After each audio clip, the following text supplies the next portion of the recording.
The latest comments from Kirk Ferentz on the quarterback situation. Jackson Stratton's a starter. Will we see Cade McNamara today? Locked on Hawk.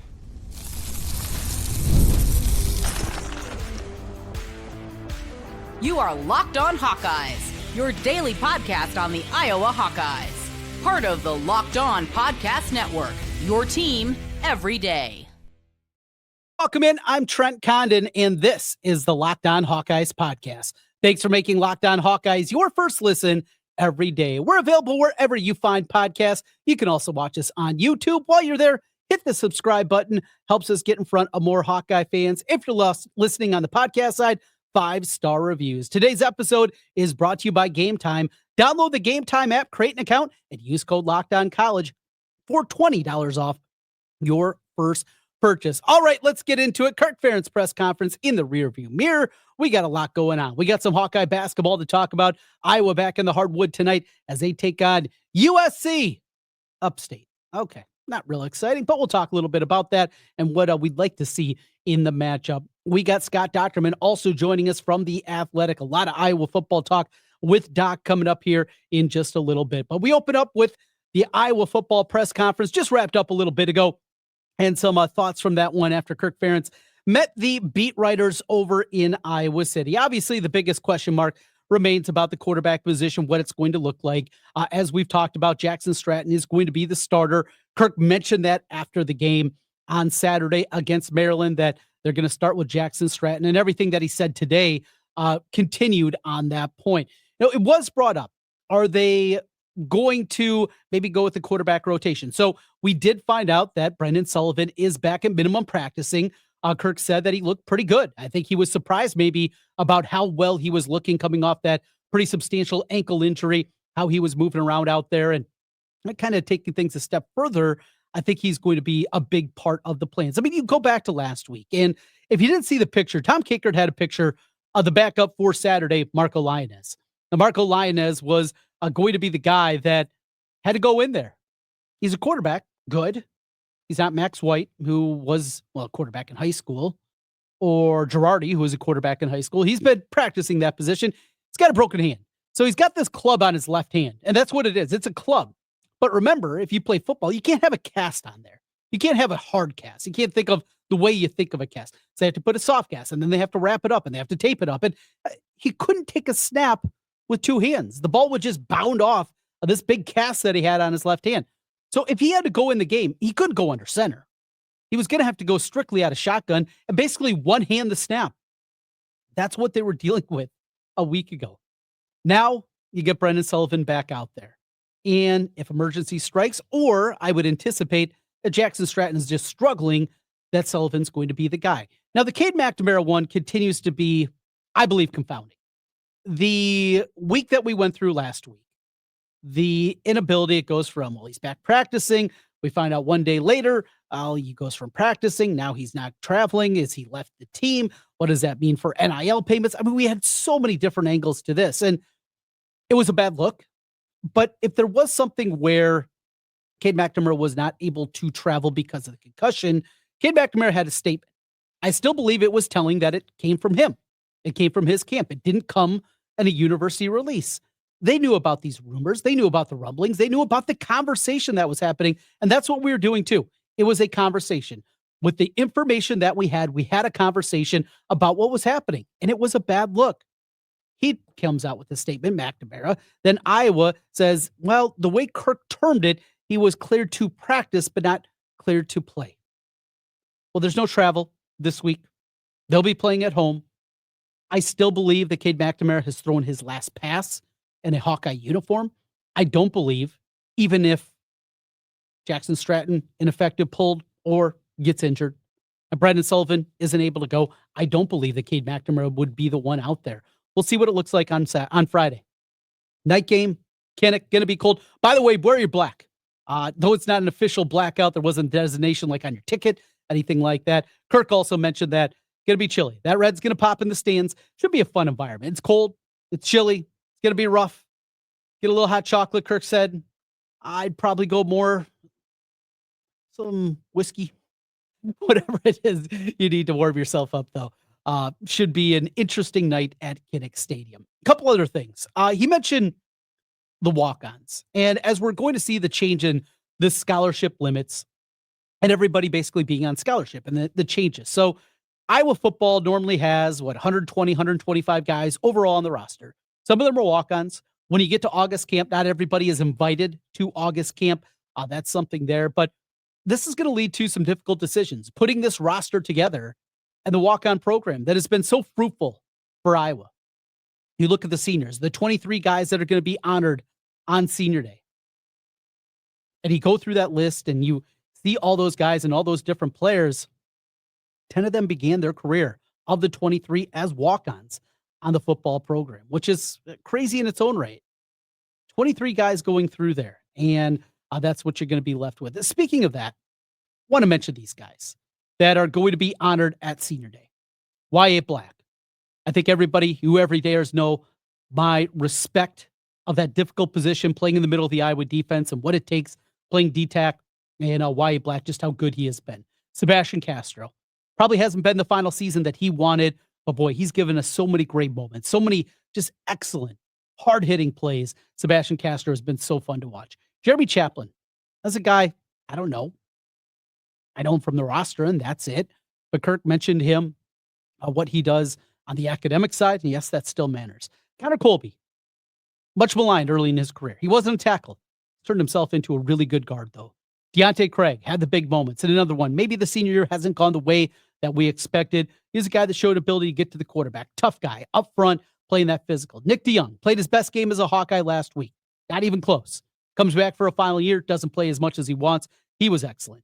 Luke Elkin, we don't talk about him because he snaps it back there, comes down on coverage, makes tackles, makes plays. He does what you want him to do. You don't have to screw around with your long snapper. Tyler Ellsbury, out there because of injuries, did a great job every single time. Didn't matter if it was guard, center, loved Tyler Ellsbury. And those are the depth pieces. Speaking of depth pieces, Kyler Fisher, another guy around for a long time, making plays out there. They're going 4-3. He's out helping there, doing special teams duties. Jamari Harris didn't end the way we wanted, but Jamari was able to come back after losing 2 games a year ago because of the gambling suspension, injuries the year before that, go out there and have an impactful year and really take a step forward. Great to see out of Jamari Harris. Jamison Hines, guy that had to play cornerback for a little bit. Walk-on kid, hard worker out there playing for the Hawkeyes. I'm sure that's something that dream come true for him. Jay Higgins, I don't know what more can be said about Jay Higgins. Stud, backbone, just the embodiment of an Iowa football player. Not to tuck your tail and run. Stick it out. Work hard. And absolutely Jay Higgins. Love that guy as a Hawkeye. And not just because of his dad, who's great in his own right. It's about the football player Jay Higgins is and the guy that Jay Higgins is. Ethan Hurkett. Talk about a guy building yourself into an impactful Big Ten player. That's Hurkett. Nick Jackson. We only got to see him for 2 years. He is going to have a huge number of tackles in his career. A guy that had to change positions, go from the middle, outside, and do it at a high level. Logan Jones. As athletic as you're going to find as an offensive lineman, absolutely impactful. Another guy that changed positions, goes from the D-line to the offensive line and turned himself into this year a really good center. Luke Lachey, battling injuries, big-time plays throughout his career. Always wanting a little bit more out of Luke Lachey, but he's going to end. And how about his dad coming back? And going to miss his first radio broadcast in a long time to watch his son being honored on Senior Day. He's going to miss Ohio State, Michigan, be there for his son. Hayden Large, another guy, one of those stories. Comes out of nowhere, got the name Hayden. Oh, that's awesome. Andrew Lynch, kid here locally from Central Iowa, got to play a little bit. Cade McNamara, that's going to be a little bit different conversation, I think, for McNamara and his legacy. Mason Richmond played on a broken leg last year. Another guy that just built himself into a solid Big Ten player. Quinn Schulte, another one of those walk-on safety success stories. Caden Weegan, love that one. The speed that we see from him. Alec Wick, just on and on and on. Those are your seniors. Those will be the guys that are honored, and different stories for all of them. Kirk loves those stories, and we definitely got a lot out of that. Scott Doctorman will join us as we continue Locked on Hawkeyes. A lot of Iowa football conversation with the doc, including the quarterback situation from his perspective. We'll do that as we continue Locked on Hawkeyes. Today's episode of the Locked on Hawkeyes podcast is brought to you by Gametime. Watching basketball live, there is just nothing quite like it. Seeing those athletes in action. How about watching Drew Thelwell and Seydou Traore? Well, seeing them on TV is one thing. Hearing the sneakers and seeing that athleticism in person, it is different. And Gametime is a place to get tickets for basketball and all the live events you're looking for. Gametime has a new feature called Gametime Picks. It makes getting tickets to see your favorite teams play live even easier. Gametime Picks filters out the fluff to show you only incredible deals on great seats, so you don't have to waste time searching through thousands of different tickets. The super deal that they have all over the place, up and down the app, the Gametime Picks, and the all-in pricing. You've heard me mention it before. All-in pricing. I love it, knowing what my total is. I'm a numbers guy, knowing what exactly I'm paying for the tickets before you get to checkout. It is amazing. You toggle that feature to make it happen on the Gametime app. Plus, the lowest price guarantee with Gametime. Gametime will credit you 110% of the difference if you find tickets in the same area. Take the guesswork out of buying tickets with Gametime Picks. Download the Gametime app, create an account, and use the code LOCKEDONCollege for $20 off your first purchase. Terms apply. Again, create an account and redeem code LOCKEDONCollege, LOCKEDONCOLLEGE for $20 off. Download Gametime today. What time is it? Gametime. Scott Doctorman covers college football for The Athletic, the Big Ten, Iowa, all three of them, and he joins us. Hello, Doc, Trent, and Ken. Thank you for coming on. How are you, Scott Doctorman?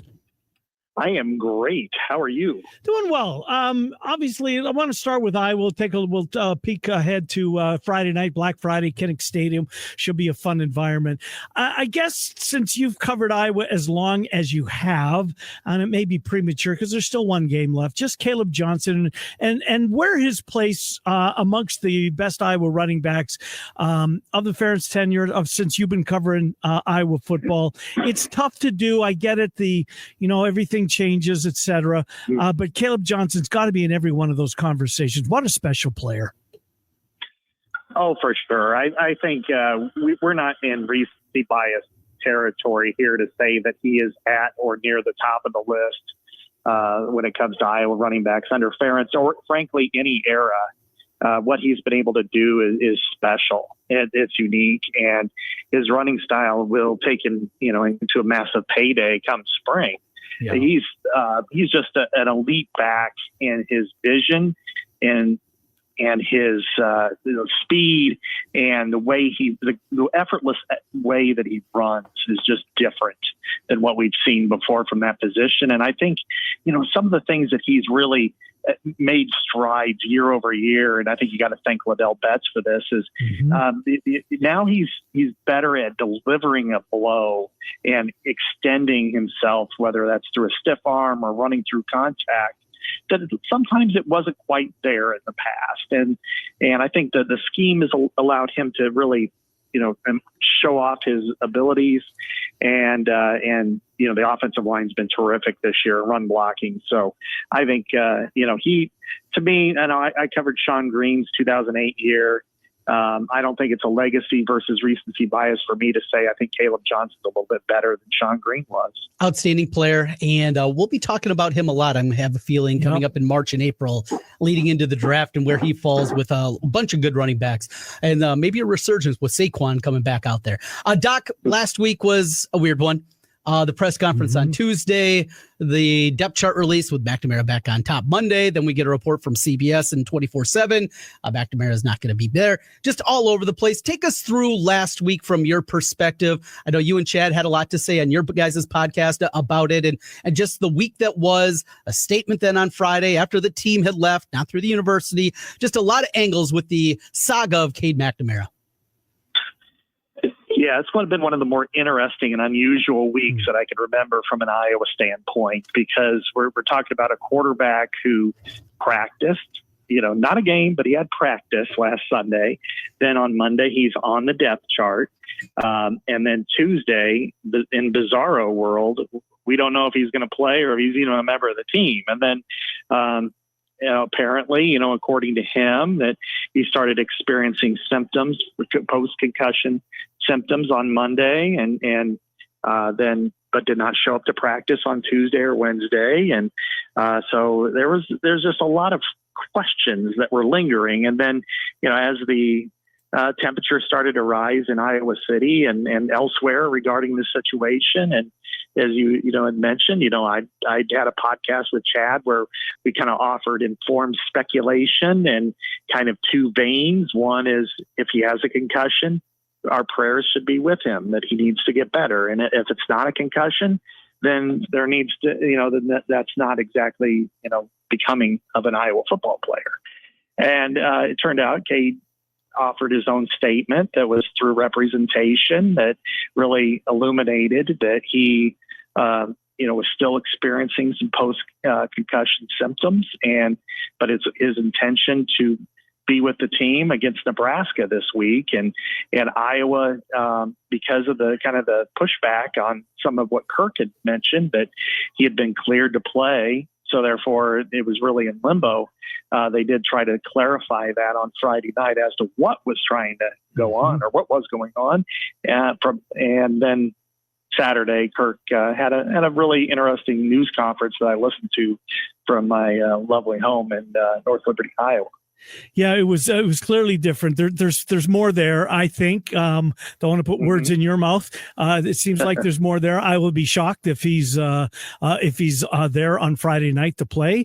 And even if he doesn't it seem like Jackson Stratton's got to be the guy now after what he did? Didn't Kirk Ferentz come out and say that Stratton will start on Friday? Yeah, he did. He said he's the guy, and I believe him to be the guy. And I would be very, very surprised if Cade McNamara takes another snap with the Hawkeyes.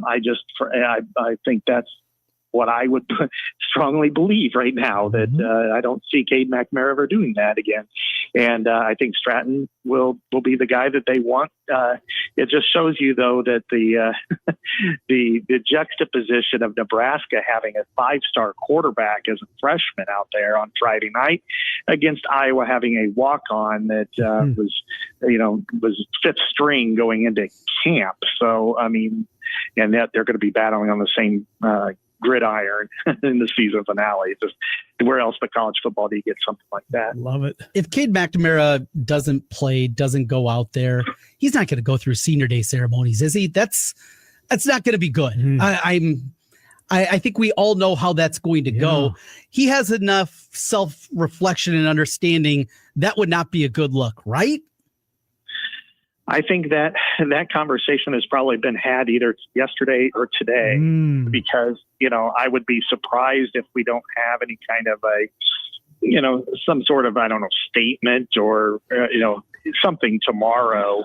Because, yes, I don't think that if he is not part of the team and is not going to play, or what I mean by part of the team is he's not in uniform, then I don't think it behooves him or anybody to walk. It just isn't quite befitting of the moment.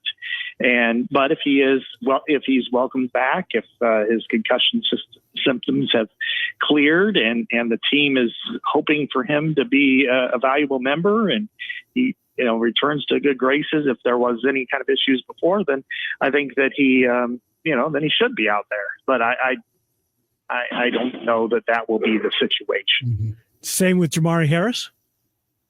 Same with Jamari Harris. I would probably register. I would guess that he would not walk either, the way things have shaken out over here. Does that truly hurt him, Dusty? I don't think that's the case. When it comes to NFL evaluators, if they see that he made a business decision not to play in his last 2 games of his collegiate career, I don't think that will be held against him. Do you? Here's where it's going to cause conversations with every single scout and every single NFL team when he is, trying out, or he's having meetings, or he's visiting, or having workouts, because they're going to ask him, okay, tell me what happened here. And if it's a situation where, I have significant injuries or serious injuries or even just plain injuries during the course of my career, and it really prevented me from playing at a level that I think would have helped the team. And so therefore I decided that I needed to step away the last couple of weeks. Then some teams will understand, some teams won't, but some teams will, and they'll take that into consideration. The timing of it is not real good, but and he would have faced one of the best wide receivers in the country in Ty Felton. And ultimately he stepped away, and whether or not he rejoins the team, I kind of doubt it, but that injuries do take a toll, and sometimes you got to make those kind of choices. But I think the line in the sand has been throughout college football is that if you are injured significantly enough to where it really hampers your performance, that there probably isn't a problem with that. You may want to stick with your team through that. I remember Joey, I think it was Nick Bosa who did that at one point, or Joey, one of the two. But bowl games have been open season for people to back off and go do this. And I think I would be surprised, like if Caleb Johnson ultimately plays in the bowl game, based on past experience. And so with 8-9 days left in the regular season to step away, that's no matter, unless your foot's hanging there by bone marrow, I think it's just kind of a tough time for your teammates and your coaches to let you know you're there with them. But anyway, that's neither here nor there. Doc, I think one thing that is going to hurt him if he doesn't have Kirk Ferentz in his corner, that could be a problem. That's true. Yeah. And we know the NFL organizations across all 32, the respect that they have. Speaking of Kirk Ferentz, you heard him after the game. We've heard him throughout the week. We've heard him throughout the season. The continued speculation about his future. The way these last week has gone, is it pushing him any closer? Again, this is all wild speculation, but in the changing environment, a rebuilding year likely next season, would this be enough for him to walk away after this year, hang it up and call it a career? I think at this point, Trent, anything is open to interpretation. And, his age certainly puts him in that category where this kind of speculation is going to persist. The circumstances have put it in that situation where there's been so many changes. And when you're talking about players that have their issues, and they don't maybe mesh with past situations, I think, you will have maybe some thoughts of, okay, this is just getting a little bit too out of hand for me. But then you also look at the other side, and that is, this team is not achieved its goals necessarily, but it is 7-4 with an opportunity to win 8 and then 9 games. You have players like Jay Higgins, who, had a significant hamstring injury that probably could have kept him out legitimately, and instead chose to play and played really well and played really hard. And you have a team that, with its back up against the wall, came out and won, by a serious margin. And those are the things that would probably bring him back, that he hasn't lost his team. If not, if anything, it's galvanized it. And this kind of, and when you look at the issues going on in, say, Wisconsin, Iowa stuck to its principles and has had some relative success. Not as much as people want, not as much as people think, but still it's successful. And so I don't know that this is the time to step away, but I think he's earned the right to call his shot. Yep. And he's only 2 games away from tying Woody Hayes. The most. Yeah. And does that matter to him, do you think? I don't know that he would ever mention it in public until afterwards, but yeah, I think it does. I mean, that is the, you talked about the one of the greatest college coaches of all time. I don't think people would put Kirk in that category, but I think he's a Hall of Fame coach. And that's, that's a marker that you have to have longevity and success in order to achieve. Scott Doctorman from The Athletic, talking some Iowa football and Big Ten football as a whole with Scott Doctorman here on the program. We continue Locked On Hawkeyes. Let's talk a little hoops. Iowa basketball back on the hardwood tonight. A banged up Iowa basketball team. We continue Locked On Hawkeyes.